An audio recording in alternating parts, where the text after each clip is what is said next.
Gente, boa noite. Tiago, você já, o nosso técnico aqui nos ajudando. Começa a gravar no Meet, por favor. Já está gravando, né? Gostaria de desejar as boas-vindas, né, a todos que estão aqui via Meet, que vieram do YouTube. Mais uma vez, estamos dando continuidade, né, ao quadro comentando a transição para a nova lei de licitação. E aí, ao final desse momento, a gente vai estar gravando aqui via Meet e vamos estar veiculando lá no YouTube. Então, a live vai ficar disponível no YouTube da Âmbito. Vocês não irão perder de rever ou de compartilhar com outras pessoas. Pedimos desculpa pelas complicações técnicas, mas faz parte da dinâmica do digital, né? Às vezes ela nos surpreende. E aí hoje, né, vou começar me apresentando novamente. Sou Yara Menezes, jornalista. Estou aqui com Renato Monteiro, Laírlo Fontinelli e Wesley Costa, que estão como convidados para comentarem a transição da nova lei de licitação, que está prevista para o dia 1º de abril. E aí, para continuar o intuito desse quadro, né, de sanar dúvidas, de trazer entendimentos acerca desse processo, desse marco temporal na nova lei, né, elaboramos esse quadro e estamos aqui para dar continuidade. E aí hoje o intuito era começar falando do Compras Gov. Vou passar aqui o meu roteirozinho. Porém, hoje pela manhã tivemos uma surpresa ao começar o balbúrdio aí nas redes sociais de que a portaria da SERJ 720 foi aprovada, né? Foi aprovada ontem, ainda não foi publicada, tratando do regime de transição do que trata o artigo 191 da nova lei de licitação.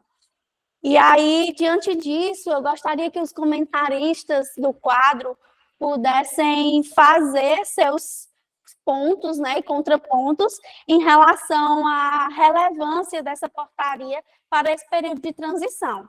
E aí eu passo aí a palavra para o Dr. Wesley, para o Dr. Renato ou para o Laírlo, como vocês gostariam de se organizar, mas toco a bola para vocês. Gente, tira no pedra, papel, tesoura. Pessoal, boa noite. Rapaz, eu acho que até por questão de educação e cortesia, né, a gente tem que deixar iniciar a fala o Dr. Wesley, né? Eu sou muito amigo do Dr. Wesley, né? E como eu e o doutor já estamos desde a primeira live, eu acho que eu vou passar a bola para o Wesley. O que você acha, doutor Renato? Eu concordo plenamente. Pois pode começar, tá doutor. Direito, só não te está dando para ouvir direito, o som tá normal, tá baixo. Sim, tá perfeito. Tá tranquilo, Laírlo. Você só um pouquinho, Thiago, que som. Gente, então, me escutam? Sim. Então, boa noite a todos. Inicialmente, queria agradecer o convite, né, da AMP para fazer parte desse momento, para a gente discutir um pouquinho sobre esse momento tão importante na vida de quem trabalha com licitação, né? Sobre essa primeira pergunta que a Yara já começou abordando para a gente, particularmente foi realmente foi uma surpresa, tá? Principalmente quanto à elasticidade do prazo que foi estipulado, né, por parte da SERJ. Não quanto à norma em si, porque todos os órgãos estão regulamentando, eles iam fazer isso também.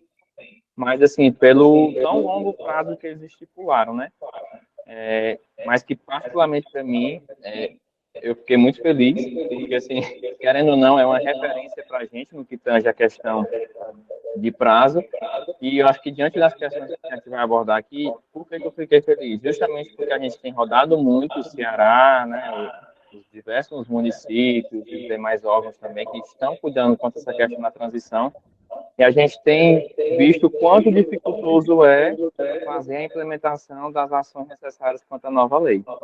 E mesmo que de forma indireta, essa nova norma por parte da União, ela subsidia, né, vários órgãos, de igual patamar ou de patamar inferior, a seguir o mesmo parâmetro, o que nos daria uma certa margem de tranquilidade quanto a essa implementação. Mas tão somente quanto a isso. Ao mesmo tempo, também tem algumas preocupações. Mas aí eu vou passar a palavra para os colegas para eles debaterem também e a gente fazer um fechamento quanto a esse tema. Doutor, Mas, considerando a evolução da idade, acho que é agora que você fala e depois eu falo. mas você não, a noção da idade é do mais jovem, né? Do mais velho, é isso? É isso. É exatamente. Eu pegar, eu gosto de pegar carona com quem está afiado no assunto. E o Wesley aí já iniciou bem a fala, e aí acaba se tornando mais fácil da gente complementar. Mas eu queria complementar a fala do Wesley, já trazendo aqui o artigo 7º, e aí eu vou ter que citar também o professor Paulo Alves, que a gente discutindo no grupo, e o professor Paulo Alves colocou: observem o artigo 7º. E realmente o artigo 7º traz o seguinte, para pegar gancho no que o Wesley falou com relação à tranquilidade, em relação ao prazo, ele que tem visitado os municípios e tem visto um pouco da realidade. Então, vejam o que diz o artigo 7º.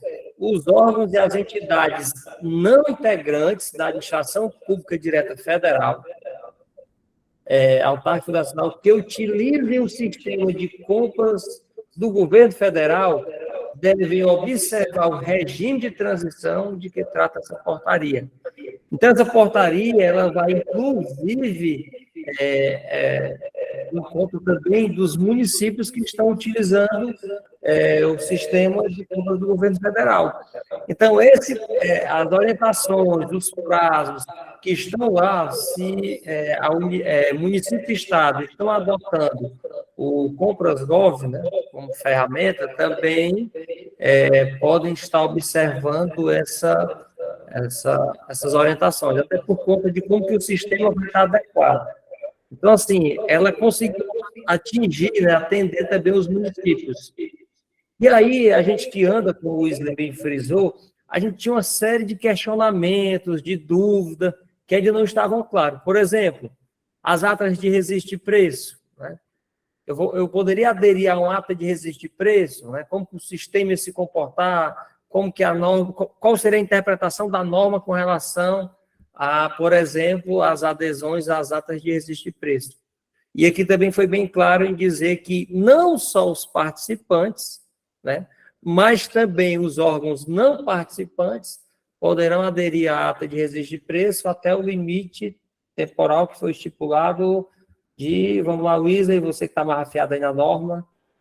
Até 1º de abril de 2024. Até 1º de abril. Então, também obedeceu o prazo das publicações, até 1º de abril. É porque tem uma diferenciação nos prazos com relação aos contratos de vigência por tempo indeterminado. Mas, no caso das adesões, até 1º de abril de 2024, se eu tenho um ato de resistir de preço aí vigente, independente de ser órgão participante ou não, o regulamento está dizendo que pode ser feita adesão. É isso, Wesley? É isso, doutor Renato? É isso. Perfeito. Quer comentar, Renato? Não, eu estou preparando aqui a minha fala. Tá, eu posso dar continuidade? Não, eu vou falar. Não, agora sim. Você concluiu? Eu quero falar. Eu pensei que estava fazendo uma pergunta.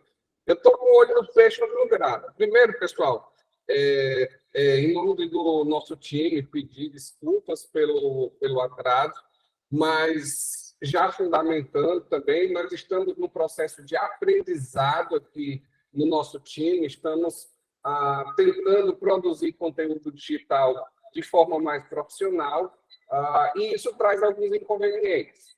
Já recebemos diversas dicas de amigos valorosos, e aí eu estava aqui listando os amigos que se empolgam e contribuem com colaboração, com a palavra amiga, com a informação de ajustes, e não tenho como não agradecer a toda a equipe AMBIT e toda a equipe CBG, que vivencia esses desafios com a gente. Agradecer aos 2 colegas que se disponibilizam em estar aqui à noite para o debate.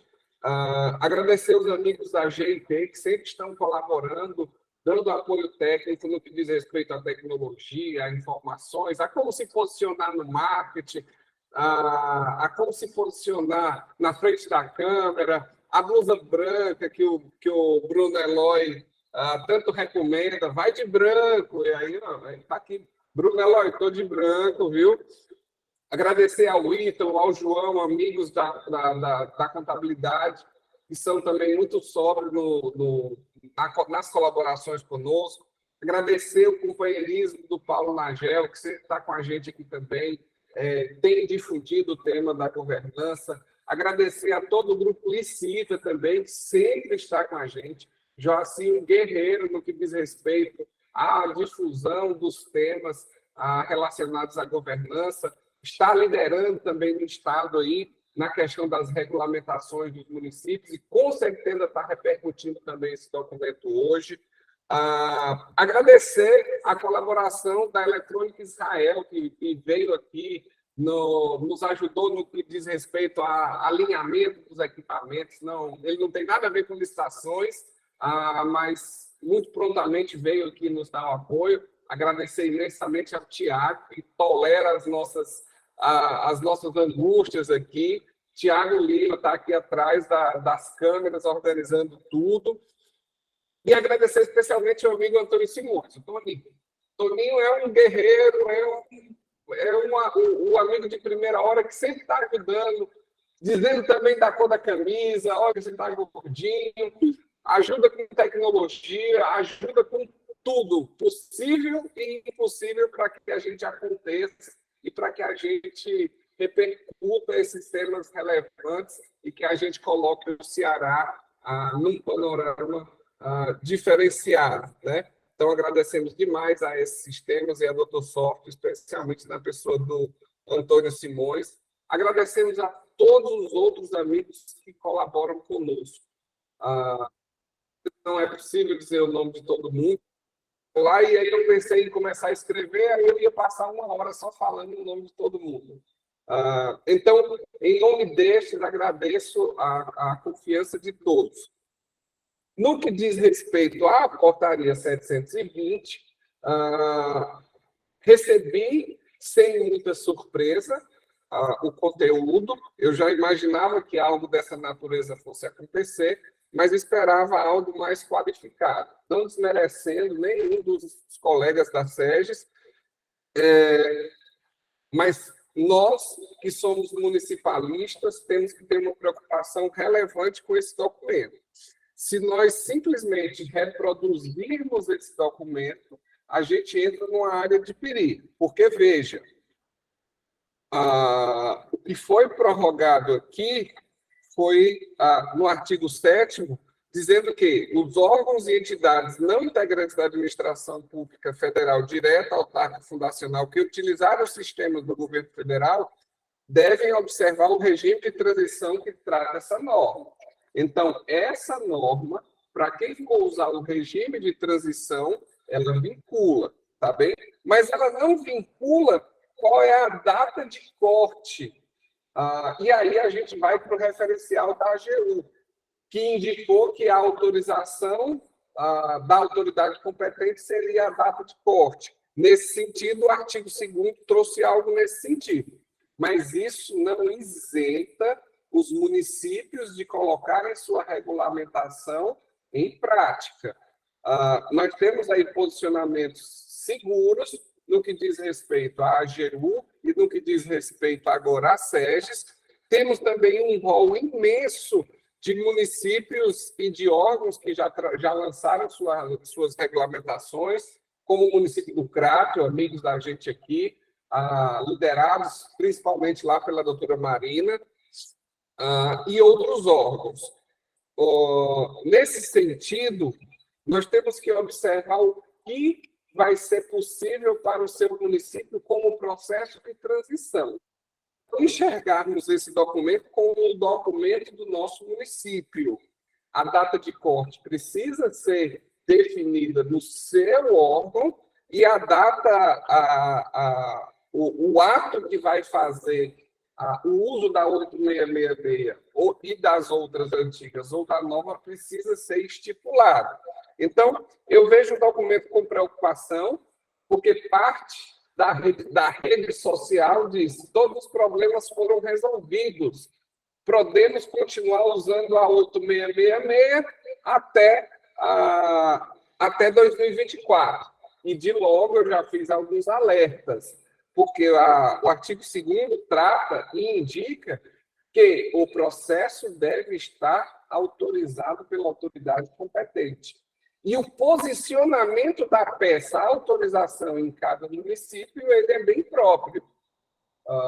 E, de fato, o município vai adotar a autorização como a peça que faz a indicação de qual norma conduzirá aquele processo, ou outro momento. Questão que eu coloco a respeito da portaria, e eu fui treinado aqui hoje pela Iara, que eu não me alongasse nas minhas falas, porque eu não poderia monopolizar. Então, a minha primeira fala é de cuidado com essa norma, tá? Ela não serve líderes do jeito que está aqui, e aí recomendo que os amigos dos municípios tenham muito cuidado ao manusear o conteúdo dela, tá bem? E aqui fica claro o uso da ferramenta do governo federal como ferramenta, você vai estar vinculado aos dados desta portaria.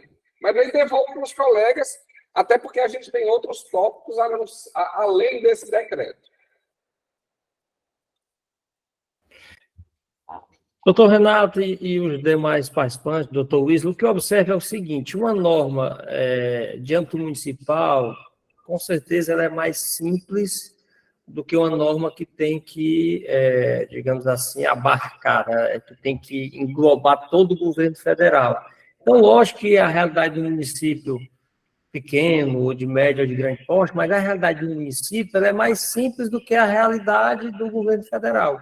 Então, a norma aí, ela tentou, inclusive, compreender a realidade municipal. Então, realmente é uma norma que traz um prazo um pouco foi modesto, né? Traz um prazo bastante elastecido, mas que ele está tentando aqui entender a realidade a nível geral, né? Com certeza, se o seu município, né? Com certeza, se o seu município já tem todos os regulamentos, se seu município já fez a qualificação da equipe, se já tem o plano anual, se já tem o planejamento estratégico, plano anual de contratação, se já tem a gestão por competência, se os normativos estão implantados, se eu já fiz a capacitação da equipe, eu já estou operando com alguns processos em fase de teste, já consegue aplicar a partir de amanhã a nova lei de licitação. Ocorre, Renato, se eu conheço um pouco da realidade do Brasil e dos municípios, eu estou achando que esse prazo aí está curto. Não sendo pessimista, mas conhecendo um pouco da realidade que o Wiesel também falou aqui no início de sua fala. Então, realmente, o doutor Renato ele é muito decisivo quando ele fala que eu posso fazer de forma diferente, que eu devo fazer de forma diferente, mas, para isso, eu tenho que fazer o dever de casa. E, infelizmente, nem todo mundo ainda fez o dever de casa, por N fatores, a gente sabe da dificuldade, das limitações, mas eu concordo em gênero, grau e número com a fala do doutor Renato, mas, ao mesmo tempo, eu fico com o pé atrás quando a gente cai na realidade dos municípios, infelizmente. Laírmo, eu tenho uma consideração que eu ainda quero fazer acerca desse artigo 2º. O marco que delimita aqui é a autorização, né? Para você usar a égide das normas antigas. Conversando com um colega do tribunal hoje, ele recebeu com preocupação também a norma, no sentido de que os membros do tribunal também conhecem os jurisdicionados, os que atuam de forma bem intencionada e os que não. E ele estava temendo pelo festival de protocolos e autorizações.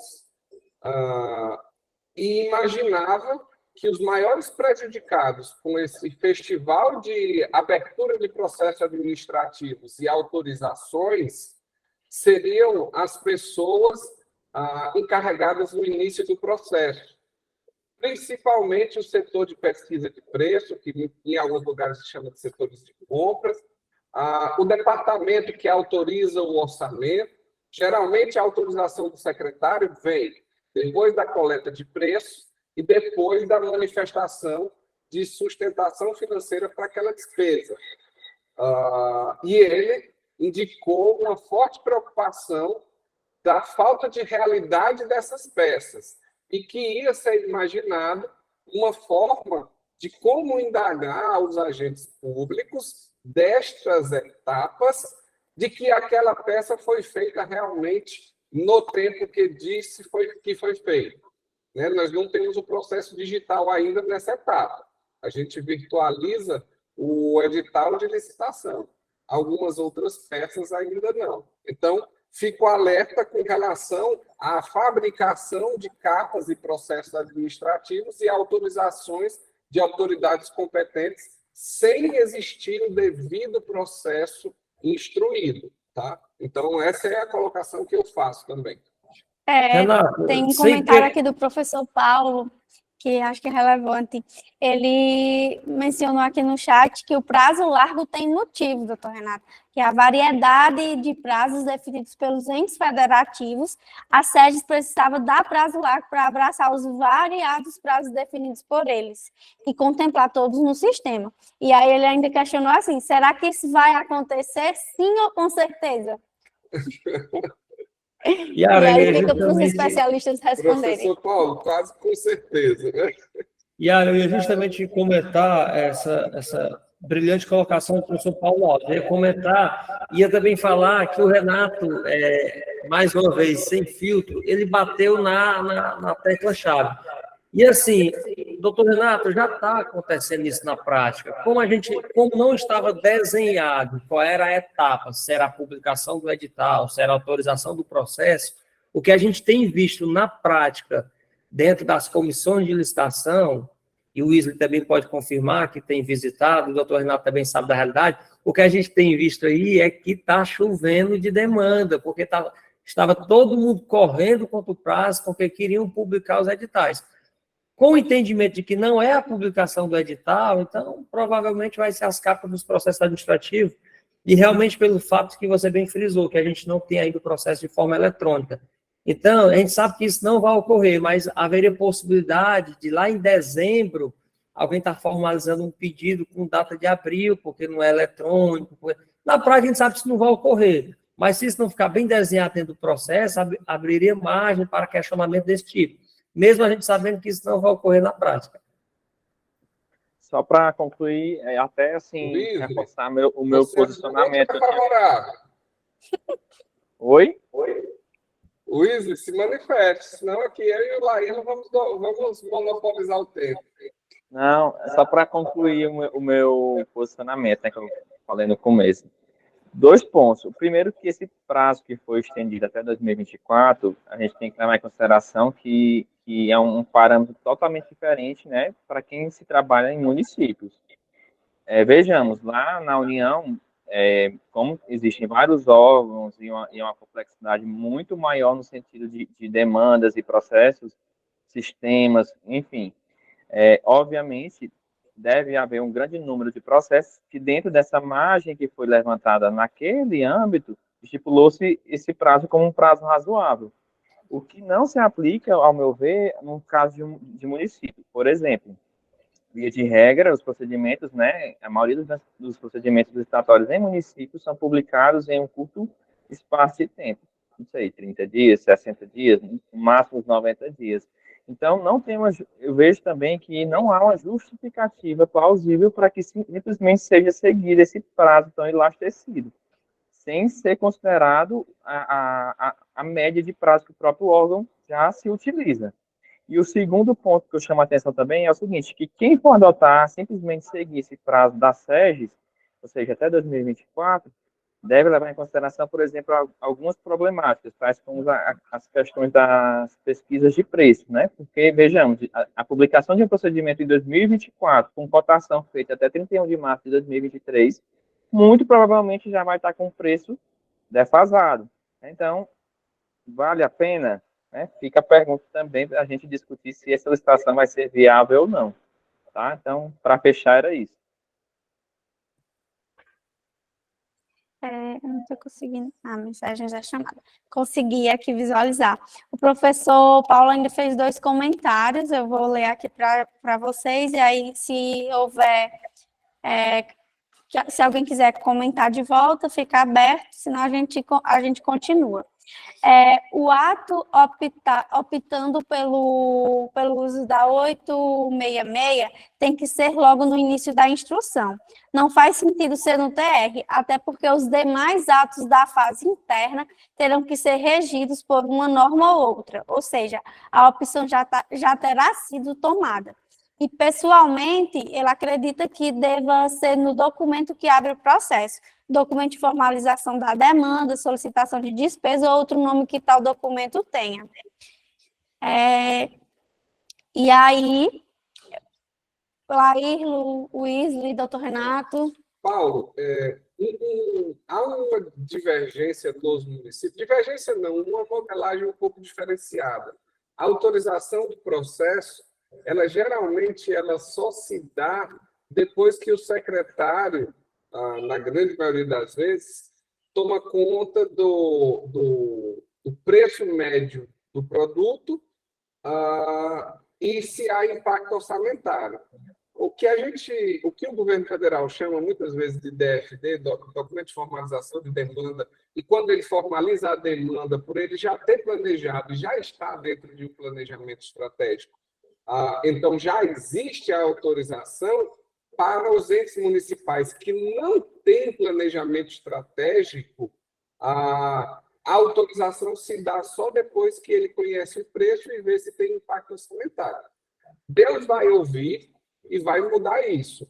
Os municípios vão começar a fazer planejamento estratégico, a gente tem difundido muito isso, a gente tem feito alguns de forma muito satisfatória, construindo identidade organizacional do município, construindo o plano estratégico, fazendo a boa e velha SWOT, desdobrando um business scorecard, desdobrando um plano de ação com o ciclo W2H, criando um sistema de monitoramento.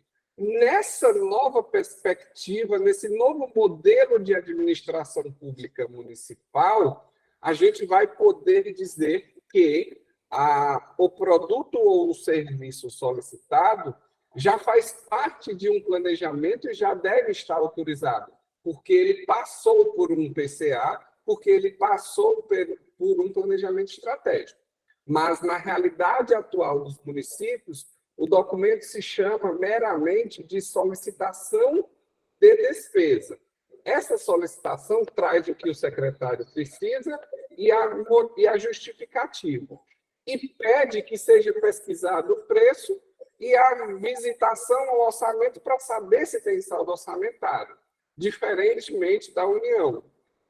Então, a posição da autorização diverge um pouco do governo federal, mas pura e simplesmente por esse motivo, por um motivo da ausência da estratégia nos municípios e essa estratégia existir no governo federal. Dentro do governo federal, o planejamento estratégico já acontece de longas datas, já existe uma maturidade maior, inclusive no plano de contratação anual, já existe maturidade, apesar dos ministros não gostarem, quando as contas não estão fechando, há contingenciamento de gastos para que se sustente o equilíbrio fiscal, de sorte que nos municípios isso não acontece. Mas vai acontecer um dia, e com certeza com o apoio da Âmbito, com o apoio da CBG, a gente vai difundir isso pelo Brasil todo, e a ideia do planejamento estratégico vai ser entendido pelos novos administradores públicos, até porque a nova norma pede que o administrador tenha um perfil diferenciado, um perfil gerencial, para não falar nem no pós-gerencial, né? Então, a divergência é por esse motivo, professor Paulo, realmente da falta de planejamento. Eu só adiantou Renato. um pouco a nossa pauta. Pode falar. Eu não vou usar de discordar do professor Paulo Alves, né? Eu não posso discordar do mestre, né? Mas eu entendo o que o professor Paulo Alves está dizendo, porque, assim, é como se o processo ele nascesse sem uma identidade, sem ele saber por qual regramento vai ser utilizado. E lá na etapa inicial, ainda no estudo técnico preliminar, e ele ainda foi mais bem categórico quando ele falou logo no DFD, eu já tenho que entender qual norma eu vou adotar. Então, eu passar essa decisão para o momento de autorização, por exemplo, se eu estiver tratando de um contrato de eficiência, né? Um contrato de eficiência, a lei 14.133, assim como lá na lei do RDC, traz ferramentas para me adotar um contrato de eficiência. Né? Então, tem algumas medidas que já desde o início da norma é preciso estar claro qual regulamento eu vou utilizar. E não faz sentido, a meu ver, não faz sentido eu iniciar o processo. Por exemplo, estudo técnico preliminar, pouco é trabalhado na lei de licitação. Então, eu poderia estar na lei antiga, a 8.666, então eu poderia estar caminhando com um processo que sequer tem estudo técnico preliminar, né? Em virtude da lei 8.666 ser muito tímida nesse sentido, e aí eu vou decidir lá na autorização que vai ser pela nova lei. Só que eu não fiz estudo técnico preliminar, porque na lei tradicional não exigia, não estava lá tão clara essa necessidade. Ou então, até mesmo em virtude de algumas ferramentas que eu só tenho na nova lei de licitação e não tenho na lei antiga. Então, realmente eu entendo que a etapa deveria ser logo no DFD ou, como a gente usa muito aqui, solicitação de despesa. O início, o pontapé, é que realmente já tem que dizer qual é o regime que eu vou adotar, e não lá na autorização. Então, eu acho que se é para o município regulamentar de forma diferente, e se está havendo esses questionamentos com relação a prazos e momentos, eu também entendo que lá no DFD já era para estar dizendo qual era o regime da licitação, se vai ser na 14.133, na 8.666, 10.520.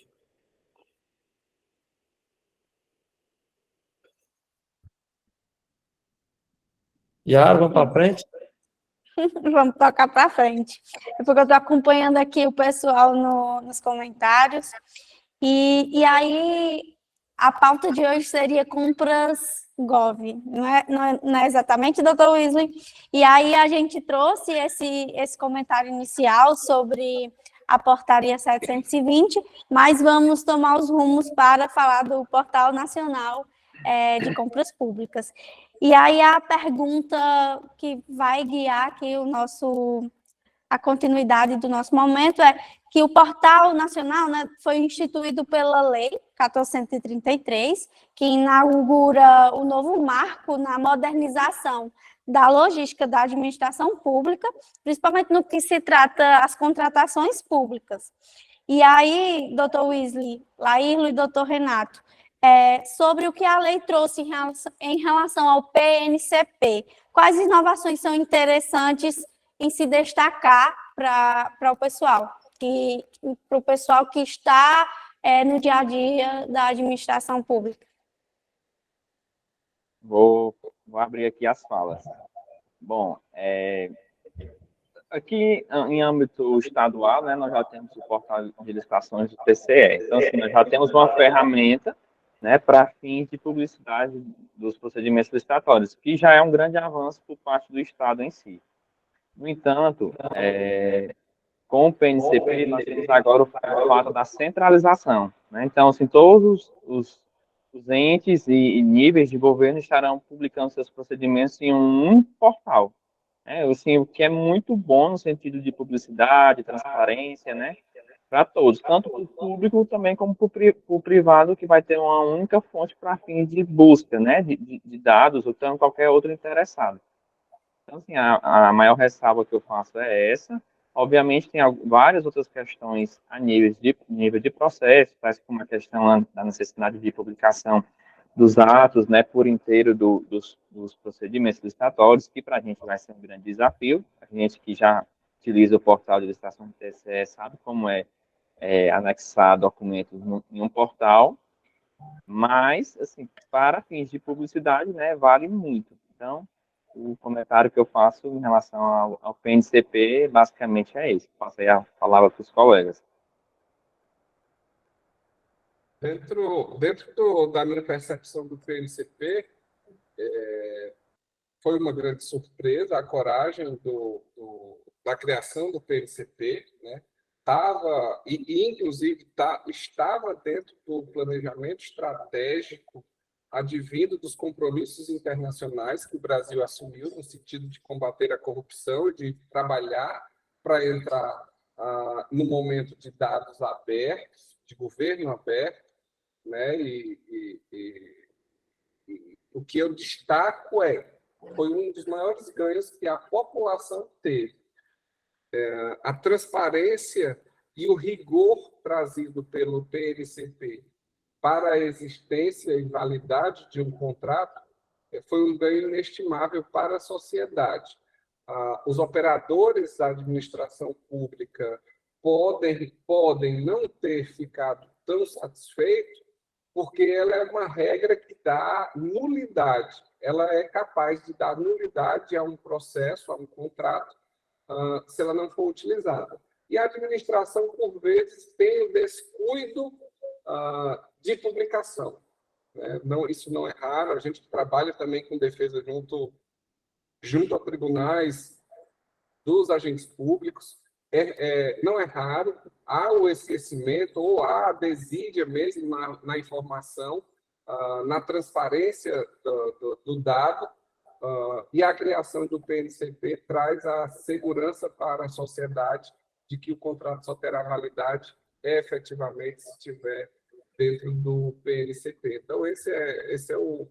Nessa, eu faço uma observação como sociedade e não como aplicador do direito. Tendo em vista, tipo, as inovações trazidas pela 1433, com a vinda do PNCP, e aí tinha o Compras.net, veio o Compras.gov, é a mesma coisa, não é, tem a mesma interface.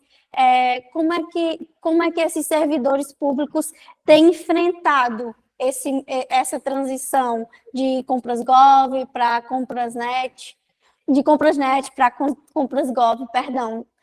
E aí podem explorar um pouquinho como eles têm enfrentado essa mudança, doutor Wesley, Laírlo, doutor Renato. Eu sou franco, vou fazer um breve comentário, vou passar para o Wesley, para o Laírlo. Eu transmito o Compras.gov, o Compras.net, a partir da experiência que os colegas dos colegas de trabalho me passam. O Compras.net, de fato, tem uma dificuldade de apoio operacional muito forte, né? Segundo todos falam. Não mudou no Compras.gov, a gente continua com essa dificuldade de apoio operacional. O que eu entendo é que ele traz a segurança de todas as ferramentas estarem publicadas. Mas aí quero passar para os colegas, porque principalmente o Wesley e o Laírno ali, eles conhecem as dificuldades operacionais de mexer literalmente com a plataforma. Eu me chateio em nome da Elane, que tenta demais. Elane é uma guerreira que está lá em Limoeiro do Norte, ela fala da dificuldade, e eu reproduzo muito do que ela me transmite. Mas, com certeza, os meninos sabem dar uma pontuação bem real das dificuldades do Compras.gov e Compras.net. Doutor, gostaria de comentar sobre? Doutor Wesley, o senhor gostaria de comentar sobre? Sim. Sobre esses desafios? Na verdade, o Compras.net, né, para mim é uma relação de amor e ódio, porque eu gosto muito da ferramenta, realmente, desde que comecei a utilizar, assim, me traz muita segurança, principalmente por ser uma plataforma totalmente pública, né, utilizada por várias esferas de governo, mas ultimamente, assim, principalmente de um curto tempo para cá, né, a gente tem sofrido muito, principalmente na questão do suporte.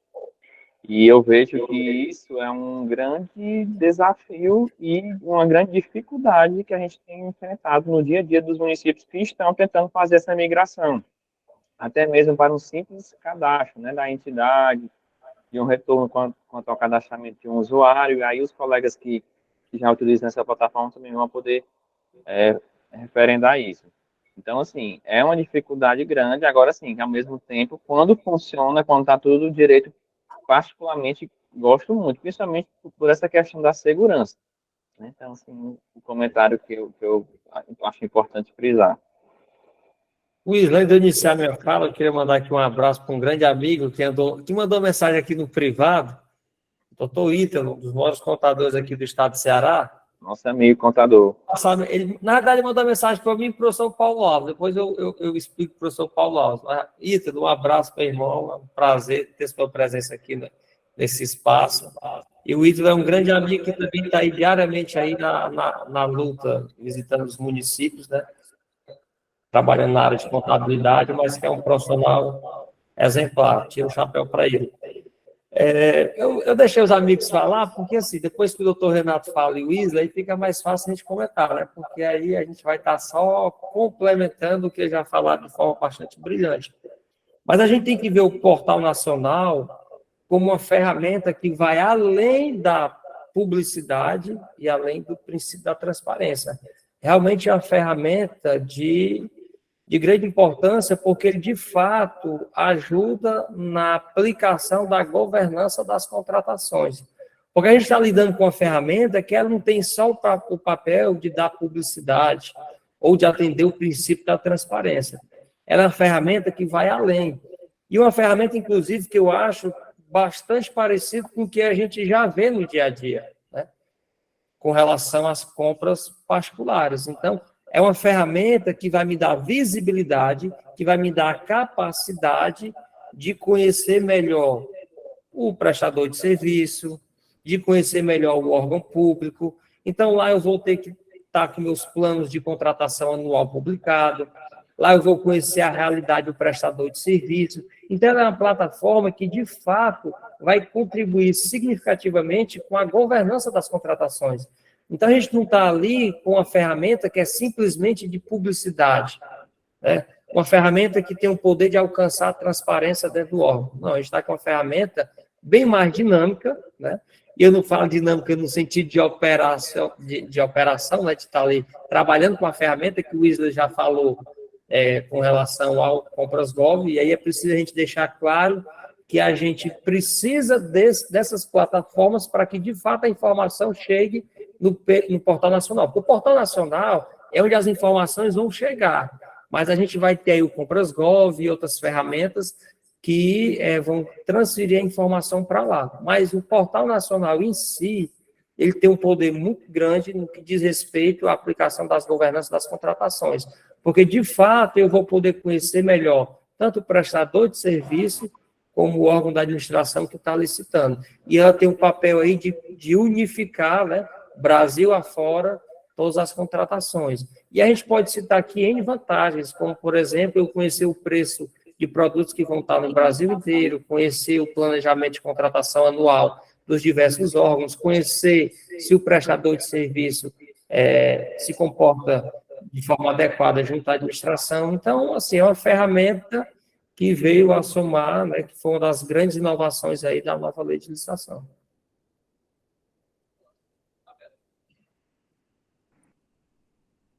Yara, Renato.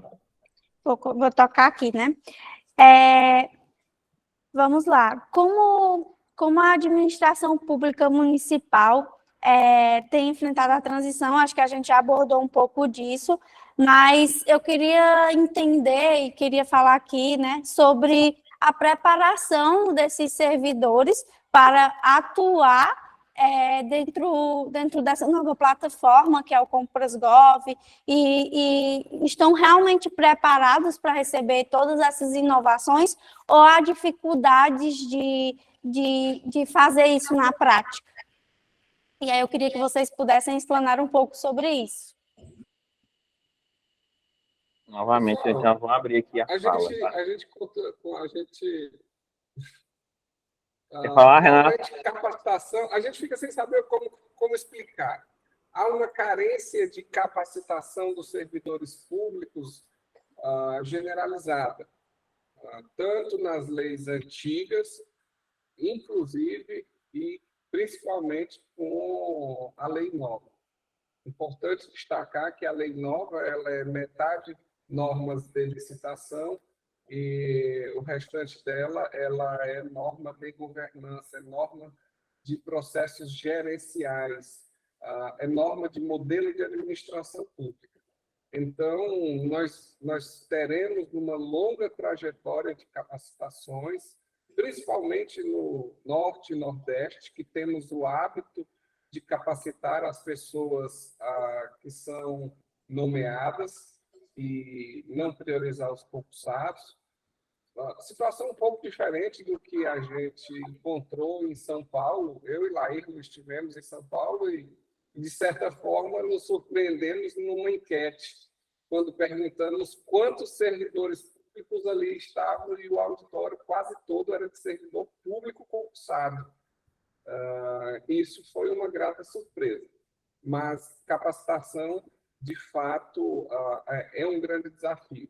Capacitação tem um elo de ligação muito forte com a gestão por competência, com os valores que a norma busca, eficiência, eficácia, efetividade. Eu entendo que trabalhar as pessoas é a base para a mudança de tudo. E tenho tido essa percepção muito a partir dos planejamentos estratégicos que a gente tem conduzido. A base de todo o trabalho começa com a identificação da fragilidade no que diz respeito à capacidade dos servidores públicos, da estima que o servidor público tem dele próprio, do conceito de servidor público difundido por esse Brasil. Então, eu acho que o tema capacitação ele é necessário, mas mais do que necessário, ele tem que ser entendido como estratégia. Sem essa estratégia, nenhuma das outras figuras de governança, nenhuma das outras ferramentas são capazes de ser tão eficientes, né? Então, essa é a minha consideração acerca de capacitação. Doutor Wesley, Laírlo, podem ficar à vontade. Bom, assim, respondendo de forma bem amarga essa tua pergunta, né, Yara? Como tem sido, e assim, tem sido bem difícil. A realidade é uma realidade dificultosa, porque realmente os órgãos não estão preparados, né? Precisam fazer muitos procedimentos, tomar muitas decisões assim, de imediato, para que o todo seja feito, né? E realmente essa tem sido a dificuldade. E aí você perguntou também como tem sido essa forma de trabalho, né? Então, assim, basicamente a gente tem atuado nesses municípios, né? Em algumas vertentes, dentre elas a questão das formações, como o Renato bem frisou, né? E justamente assim, é um dos pilares que a gente precisa, é capacitar o pessoal envolvido no processo. Segundo ponto, a questão das normatizações, né, que é preparar o município juridicamente, né, para que ele esteja de forma regular para a fim de utilização dessa nova lei. E o terceiro ponto também é tratar quanto à questão dos processos em si, né, com as modelagens, as estruturas de processos, fluxos e etc. Então, assim, é esse trabalho conjunto que tem sido feito para que esse serviço de transição, né, possa estar sendo aplicado nos municípios, muito embora a gente tenha constatado, assim, realmente essa dificuldade nessa implementação, diante de todos esses fatores que o Renato bem citou. Então, basicamente é isso. Laírlo. Nesse quesito aí, eu acho que o Wesley é melhor do que ninguém, o doutor Renato já abordaram bastante aí. Como é que o Senado tem se desdobrado? Eu acredito que parte da capacitação, da modelagem, da implantação dos regulamentos, e a gente aí vem de uma carência enorme, vem de uma defasagem muito grande no que diz respeito à lei 8.666. O governo federal, eu costumo comentar bastante isso, o governo federal já adotava bastante regulamento, instrução normativa, mas os municípios não têm o hábito de regulamentar a norma. É tão notório que a maioria dos municípios cita em seus editais o decreto 10.024/2019, quando vai trabalhar com pregão eletrônico, quando na realidade ele poderia ter seu regulamento próprio, né? Apesar de utilizar ferramentas do governo federal, e aí não tem margem para bastante modificação no regulamento, mas eu dou um exemplo bem prático quando eu falo da regulamentação do pregão, quando os municípios, no geral, não têm o hábito de regulamentar. Então, assim, de fato, a gente tem que qualificar o servidor, adotar modelagens, né, em especial agora na nova lei de licitação, e gestão por competência, né, alocar as pessoas nos seus locais devidos, né, trabalhar com quem realmente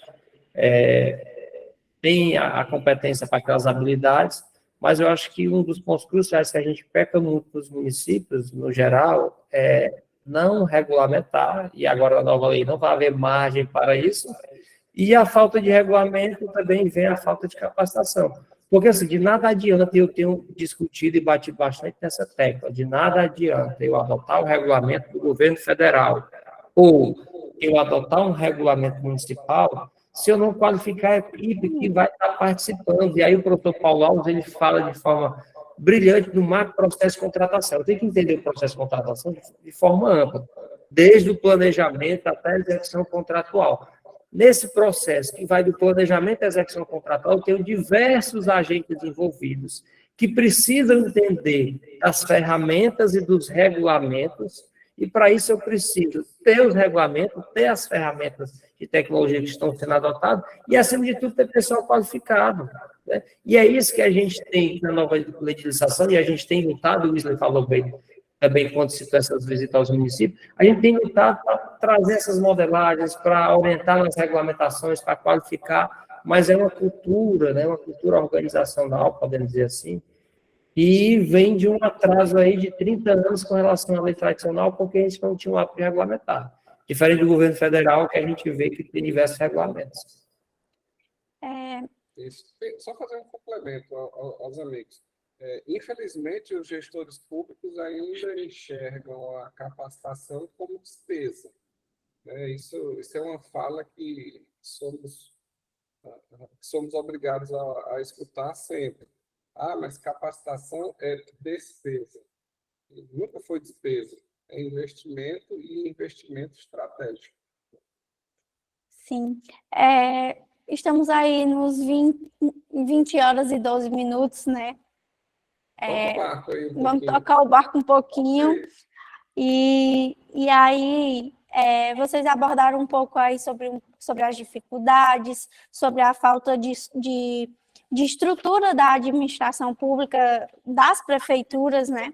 Em relação à implementação da 1433. E aí eu queria que vocês, como profissionais da área e há tanto tempo estão atuando na rotina realmente da administração pública, eu queria que vocês pudessem emitir um parecer no sentido de quais orientações mais efetivas para esses servidores, para esse prefeito, para esse secretário, fazer e implementar da melhor forma a nova lei de licitação. E todas as questões que ela traz, né, para a rotina das contratações públicas. Eu não queria fazer piada, não, né? Mas eu tenho certeza que Laís não vai fazer, e muito menos o Wesley, né? Então, eu vou falar, o conselho que eu dou é assim, rapaz, tem mais tempinho. Cuida enquanto ainda dá para fazer pelo amor, porque se não fizer pelo amor, a dor vai lhe alcançar. Isso é fato. É um tom de brincadeira, mas, de fato, você pode fazer e colher os frutos políticos da sua boa administração, ou você pode simplesmente sofrer o resultado da sua má gestão. E politicamente isso é muito importante hoje em dia. Eu acredito que a norma vai fazer uma seleção de políticos. Os políticos que sabem gerenciar e os políticos que não sabem. Isso vai ser uma seleção natural.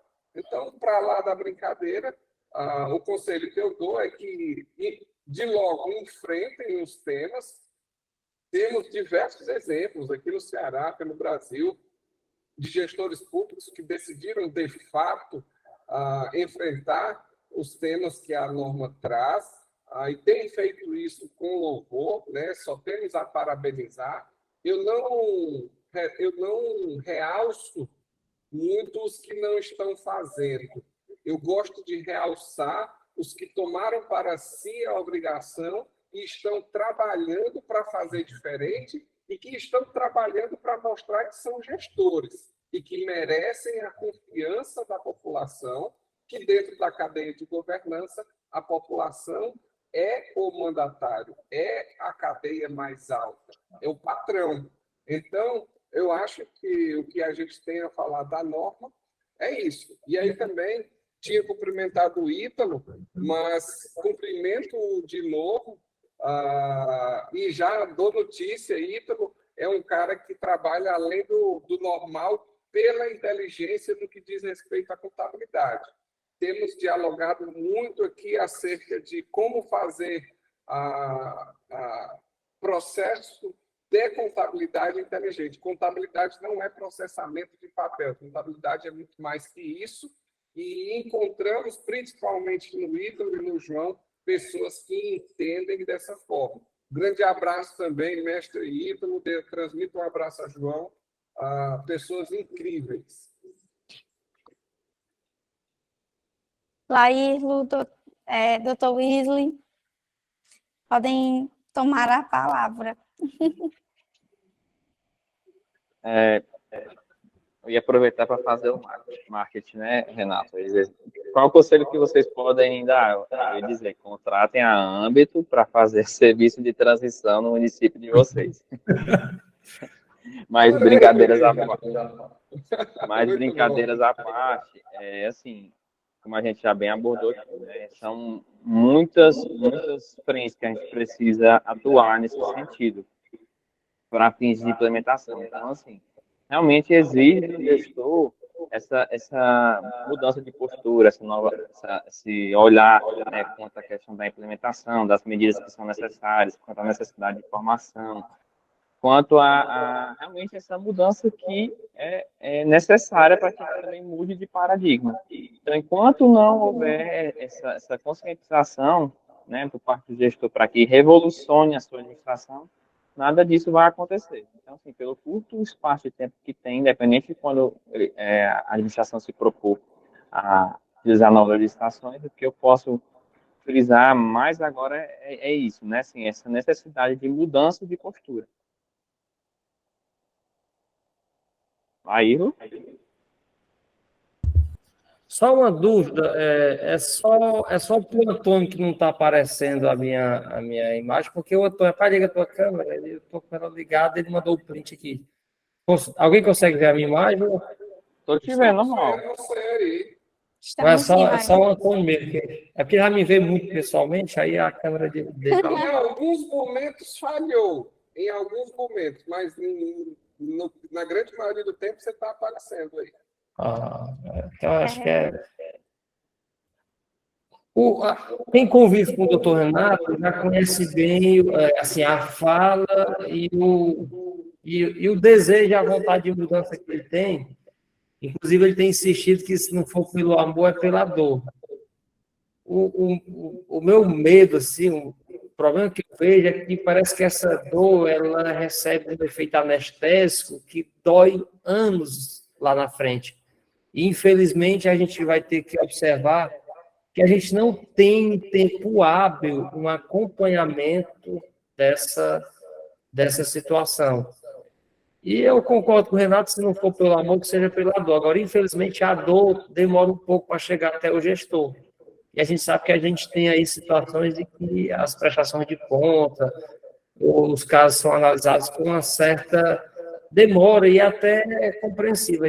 Se a gente falar no Ceará, a gente vai ter 184 municípios, 184 câmaras, diversos consórcios, empresas públicas. Então, assim, é uma gama para ser analisada pelo tribunal, que a gente sabe que tem uma certa demora e que talvez a estatística nesse ponto não funcione de forma tão eficiente. Então, as amostragens demora. Eu costumo dizer que eu não queria estar nesse leilão, né? Eu não queria estar nessa rifa, ou com alguém com a possibilidade de pegar no meu curso, na condição de gestor, por não ter aplicado corretamente a norma, por não ter observado.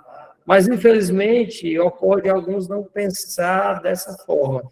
E aí a gente acaba tendo ideias, né, e desejos, como o professor Renato, né, o doutor Renato, aí, que visam uma mudança significativa no âmbito da administração pública, mas a gente tem algumas realidades que são mais lentas. Então, quando a gente vai para campo, né, a gente, infelizmente, às vezes se confronta com realidades ainda um pouco precárias, e isso acaba que torna o processo um pouco mais lento, né? Mas eu concordo com o Renato quando ele fala que, aos poucos, acredito que a sociedade vai passar a escolher e a decidir quem, de fato, tem se adequado a essa nova realidade. A gente tem observado aí diversas administrações que têm dado espaço para novas administrações, e entendo eu que o motivo principal é porque essa administração não se atualizou, né, não se adequou à nova realidade. Então, assim, eu vou tentar ser otimista, que nem o professor Renato, né? Mas a gente sabe que a realidade na prática é um pouco complexa e realmente capacitação ainda é visto como gasto e não investimento, que a gente tem um péssimo hábito de regulamentar, que no Brasil se planeja pouco, né? E por isso se executa mal. Então, a gente tem que tentar, aos poucos, e com a garra e entusiasmo que o doutor Renato tem, passar essa visão de uma administração pública que preze pelo seu macro processo de contratação, que preze pela governança dentro do órgão, que preze pela governança das contratações, mas para isso a gente precisa de uma atuação forte também dos tribunais de contas e até mesmo do judiciário. Eu acho que quando o Renato fala pela dor, ele vai precisar de uma atuação mais firme dos órgãos que, de fato, fazem a dor acontecer. Ou então, vai ser a dor que o Renato sempre frisa também das mudanças de gestão, que isso acho que é um processo natural que tem ocorrido. Laíno, não querendo recomeçar aqui a fala, mas sua fala me trouxe aqui uma lembrança. Quando a gente está falando pela dor. Tem uma vertente do pela dor também que ela vai ser muito real. Hoje, para cada um treinamento que a gente faz para o serviço público, a gente tem feito um para o corporativo privado. Veja como isso é estranho. O mundo privado, o mundo fornecedor está mais preocupado, assim, está tão preocupado quanto o serviço público em capacitar. A gente tem recebido times e times corporativos para receber treinamento acerca da nova lei de licitações. E, curiosamente, eles estão querendo saber como é o processo de governança novo, como é o novo modelo de administração pública. E, pelos relatos que nós temos ouvido, os privados vão participar de forma preparada dos novos processos de licitação. E aí a gente vai ver renascer um drama. Muitas vezes os licitantes têm maior capacidade de orientação e as comissões de licitação ficam, de certa forma, constrangidas. E eu vejo que isso pode se repetir, Laí. Pela produtividade que a gente está vendo aqui, tanto no estado do Ceará quanto fora, o mundo privado, o mundo corporativo privado está contratando profissionais de alto renome para capacitar as suas equipes e poder negociar de forma agressiva com o serviço público. O corporativo privado viu a 1433 como oportunidade de negócio e não como dificuldade. E aí eu trago esse alerta aos colegas, né? Isso para a gente é muito positivo. Dialogar com os dois lados, capacitar os dois lados, isso é muito favorável, porque os dois lados não são inimigos e, principalmente nessa norma, recomendam o diálogo, porque grande parte das expertises especiais em tecnologia, em alguns produtos, está no mundo privado. Então, a gente está vendo aí o mundo privado interessado em captar as oportunidades e dialogar com o poder público, né? Então, fica registrado essa questão que temos vivenciado. É muito bacana as colocações de vocês. E aí o doutor Renato, anteriormente, né, vamos aqui nos encaminhando para o final, né, do nosso quadro de hoje. E eu queria terminar esse momento fazendo uma contextualização, né?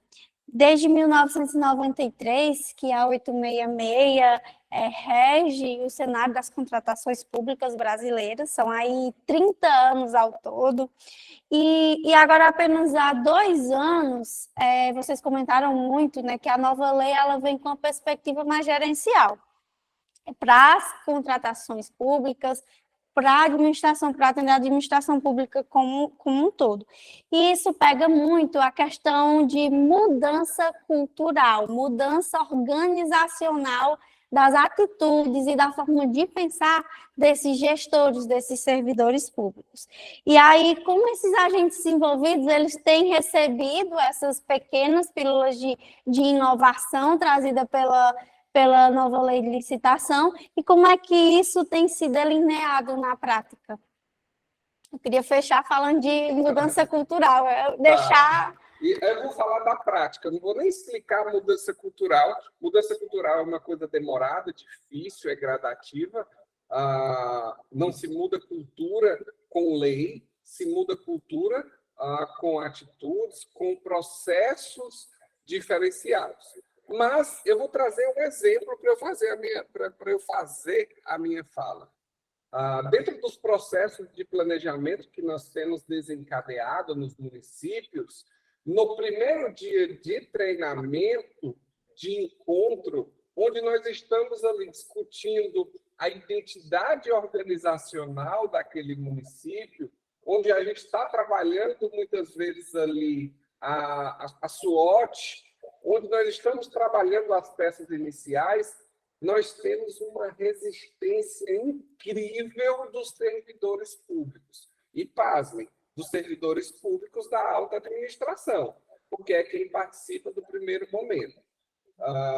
Mas eles estão lá porque o prefeito, que representa realmente o município, se determinou a implementar o processo e os convocou a estarem ali. Mas há uma surpresa.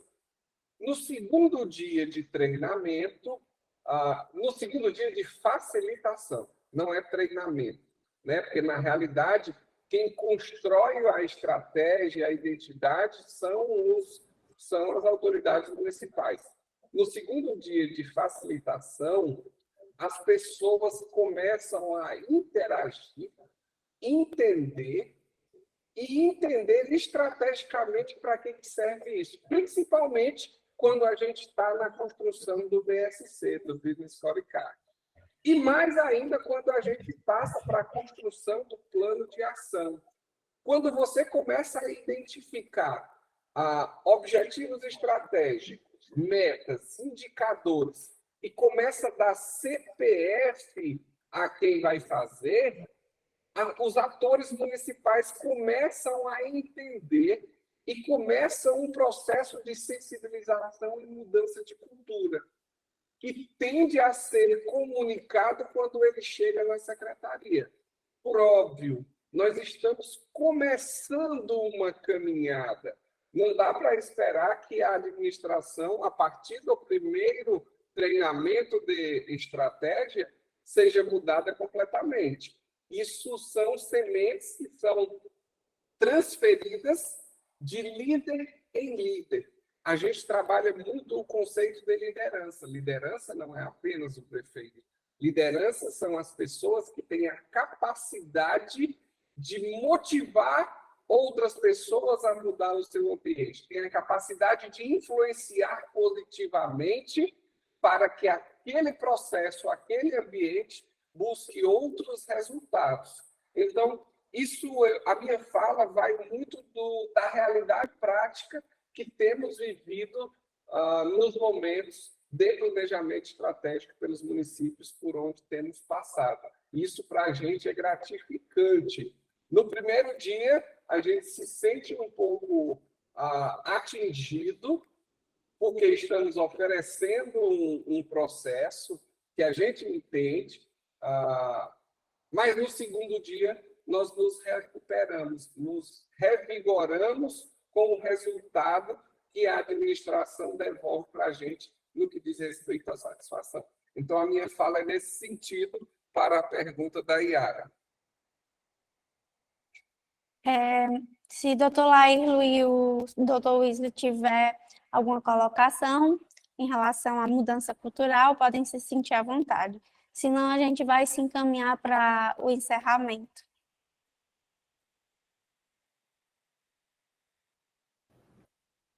Microfone, Wesley. Microfone.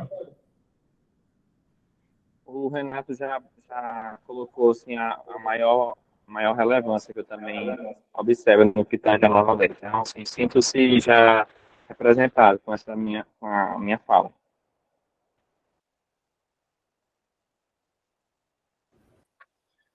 O Renato trouxe aí a realidade do dia a dia. Eu acho que isso é importante para a gente, sabe? Conhecer um pouco dessa realidade. Eu vou assinar embaixo do que o Renato disse, porque realmente é algo um pouco demorado e realmente não vai ser assim da noite para o dia. Eu acredito que a gente tem que continuar impulsionando essas mudanças e contribuindo na medida do possível, porque não é algo tão simples e, como a Yara falou, é uma norma que trata de governança, uma norma que tem diversas ferramentas aí inovadoras com relação à prática de governança, e isso é uma mudança que vai demandar ainda um pouco de tempo, e eu ainda acho que os municípios ainda estão caminhando a passos um pouco lentos. Com a virada de chave total da nova lei, né, e com essa pegada que algumas assessorias, né, também têm trabalhado, como é o caso do Renato, que tem batido no planejamento estratégico, plano anual de contratação, ferramentas visando a implantação de fato da governança. Eu acredito que a gente vai aí aos poucos conseguir mudar essa realidade. Muito obrigada, Laírlo. Muito obrigada, doutor Wesley. Muito obrigada, doutor Renato. Laírlo, não sei se eu te chamo de doutor, se eu te chamo de Laírlo, mas eu costumo chamar de Laírlo. É Laírlo mesmo, né?